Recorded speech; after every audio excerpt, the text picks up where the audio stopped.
trick or treat. Don't bother trying to find it.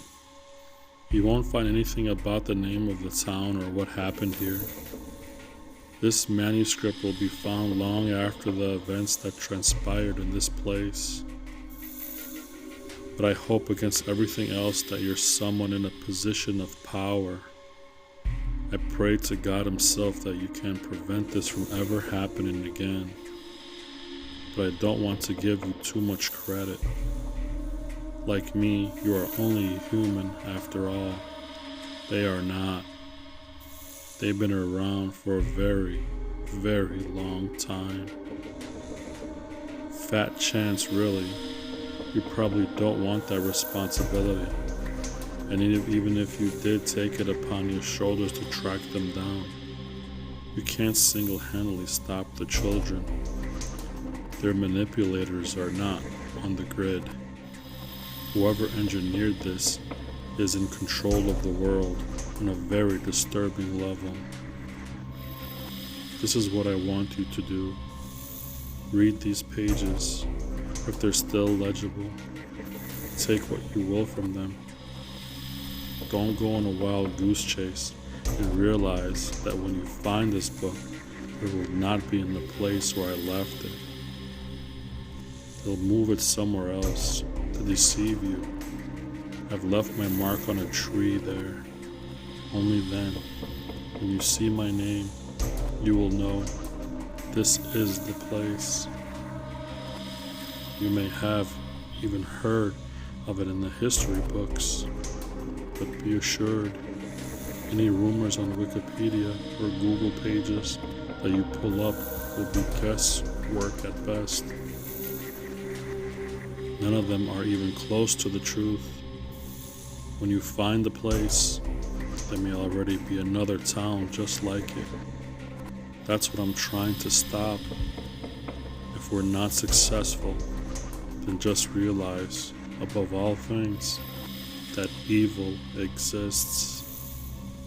I'm not talking about bad people or tragic accidents.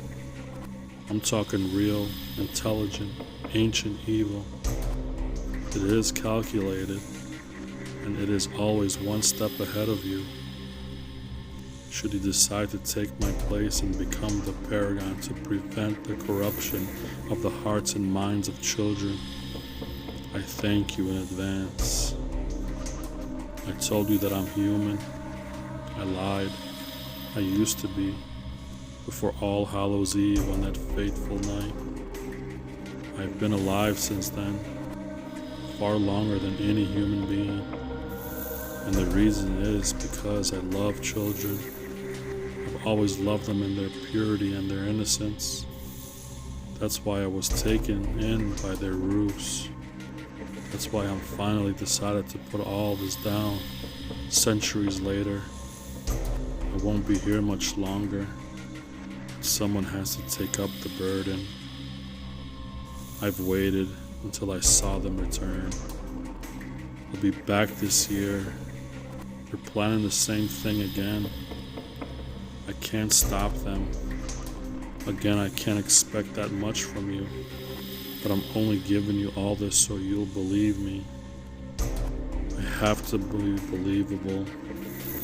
If you think I'm crazy, you'll throw this in a garbage can, and more people will disappear. It's time to tell you what happened. I'm rambling. Back then, All Hallows Eve was the time for evil's ascension. You've all forgotten. If you left your house on that night in the old country, you were a devil worshiper. Halloween was not the term we used. We fled to the shores of this country because we were persecuted for our lifestyle choices. We worshiped nature, changing of the seasons, solstice of spring, autumn, winter, and summer.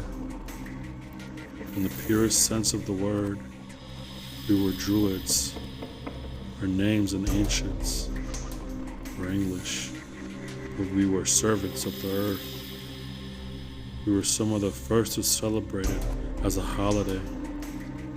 The natives here were puzzled by our behavior, but also frightened by it, and so they left us alone. They misunderstood. We were not the ones to be afraid of. At the time, I was relieved. They had attacked us in our settlements, time and time again. As it drew closer to the end of October, they stayed away, maybe in their own noble bonds with the earth and soil. They knew something terrible was on the horizon. They were right. John Hunter's little boy wanted to be a native, with a bow, an arrow, and a real headdress. Little Mary Taylor made a dress that was crafted after the local schoolhouse teacher's prettiest outfit. She idolized her educator, of course. They all had their get-ups. They were the first trick-or-treaters in what was to become the United States of America. 150 years later, we sent them out to frolic about the settlement, collecting apples and tarts and other sweet things into their burlap goodie bags. There were no Snickers or Milky Ways, and yet the magic of this holiday held no less sway over them than it does the youth of our current time. They dress up as the Joker, the Power Rangers, the Teenage Mutant Ninja Turtles. These children were their predecessors. I sent my daughter with Mary and John Hunter Jr. Despite our mistrust and wariness of the Angelical Church and the monarchs that presided over it, my little girl was dressed as the Queen of England. I refused to crush her fantasy world, and so I simply indulged her. We heard promises to return after sundown, to say yes ma'am and no sir, and not to linger too long if they were invited inside the households of our community. We didn't realize that the house on the edge of the settlement existed until we saw the children go inside.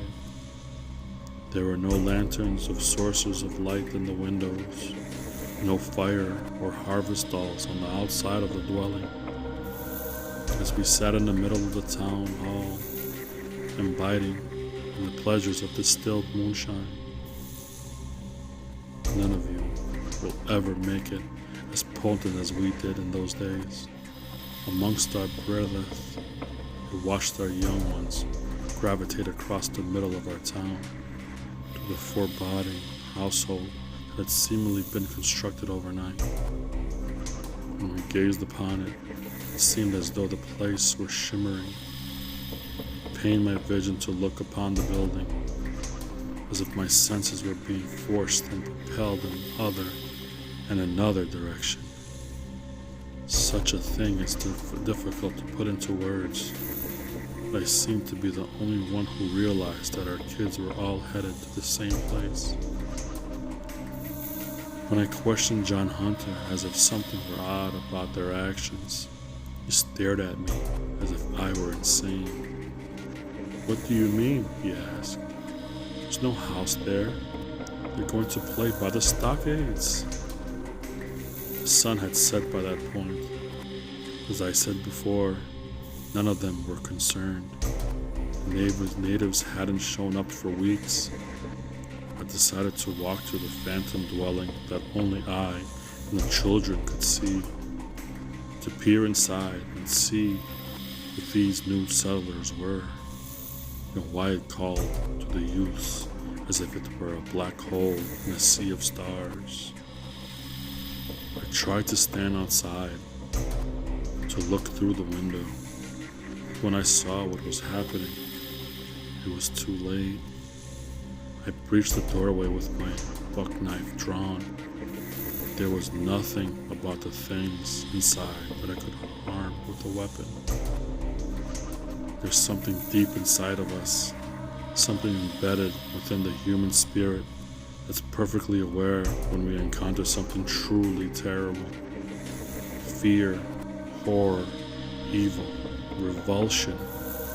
It all hits you in a spectic wave, like a fierce exploding bullet that shatters the innermost parts of your soul with a relentless and powerful fury. I saw it in that moment, standing in the darkened doorway. They weren't people, and they weren't spirits. They were halfway there, lingering over the unconscious bodies of my daughter and her peers in their hooded black robes of half-existence. There was one, in particular, who made me feel as though my eyes would pop like ripened cherries when I stared at it.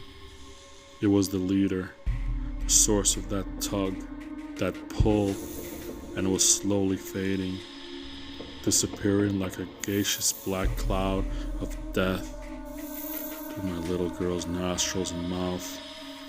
She was gasping for air, as if every breath after the one that preceded it were filled with acid, as if she were hungry for real, fresh air in her small lungs.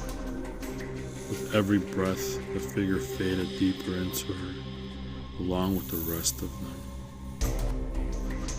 I wish I could say that I was a hero, and that I hacked them all to bits. I wish I could say that I saved the day and made Halloween a night when the worst thing that children have to worry about is poison candy. It didn't happen. There was one of them left, flowing toward me. Blackened trendles of shimmering nothingness was in their eyes. By all real means of my imagination, it should have been there.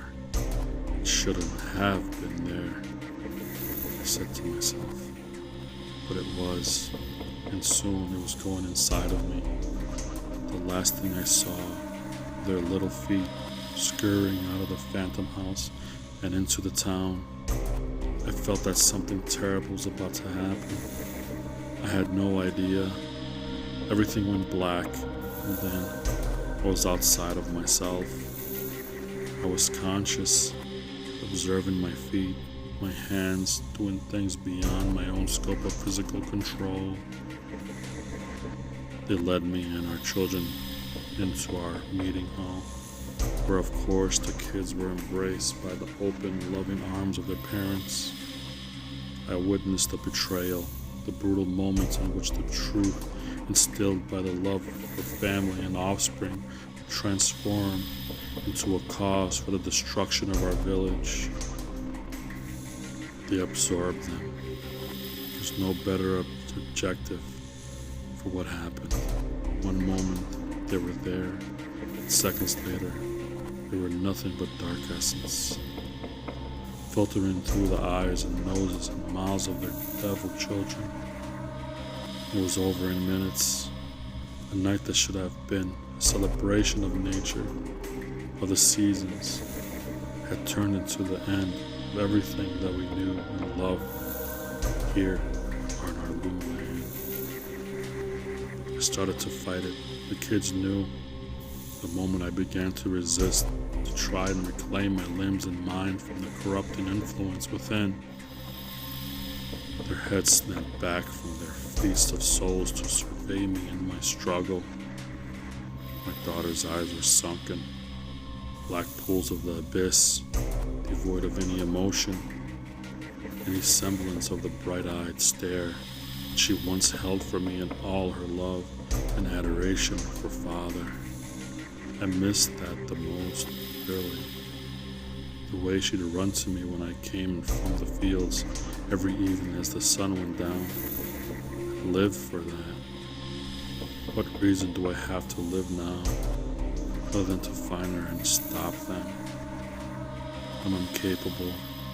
That falls on you, my friend. I took the part of my daughter that counts, the part that I loved and cherished, and turned her into a servant. You ask me why I'm still alive. And again, it's because I love her so very, very much. Her body is a hollow shell filled with the malefice and blackness of evils beyond our world. Black-robed things have grown and centuries have passed. They are from some place that is not from of this world. but their urgency, their hunger to devour and destroy is insatiable. It's exponential, amplifying, contagion on mankind. And All Hallows Eve is their pinnacle, their Christmas.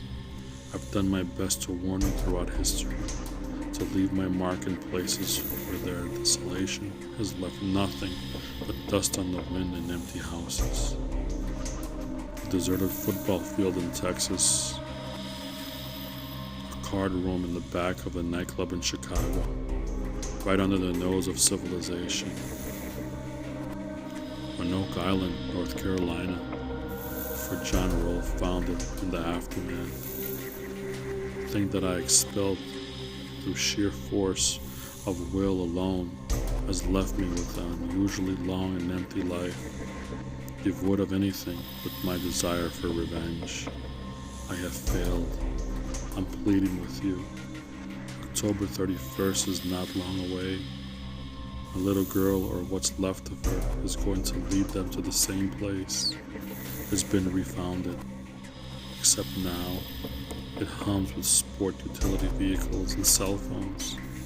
I don't want this to happen to your child. Go to Roanoke and stop them from repeating the ritual. Those bodies they inhabit now are frail, on their way out.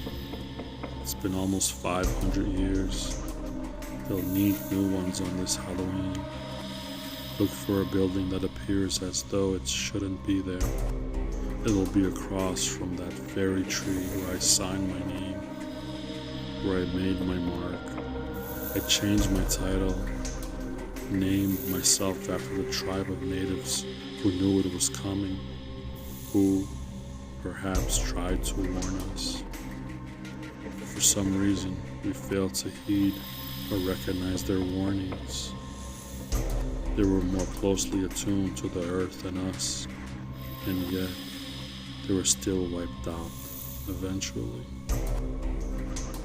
Trick or treat, go now. We don't have much time.